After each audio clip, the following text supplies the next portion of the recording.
Pipe shaft in general has a lower KT value than square shaft does, meaning the torque capacity relationship for square shaft is 10 times torque, whereas the torque capacity relationship for pipe for 2 7/8 pipe is like 9, 3.5 is like 7, 4.5 is like 6. The reason being that some percentage of your installation energy is being expended in friction of this pipe rubbing on the ground and by putting that larger annulus, displacing that larger annulus in the soil.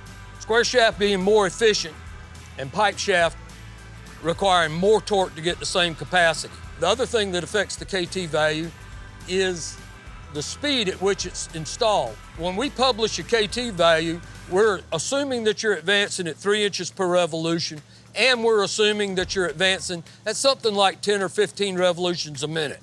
When you turn a pile slowly, you will get a higher KT value than if you turn it fast.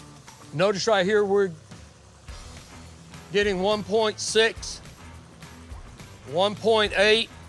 Now, when Cole speeds the motor up and we get faster RPMs, we're getting higher torque values, but we're not getting a really higher capacity. It's the same soil.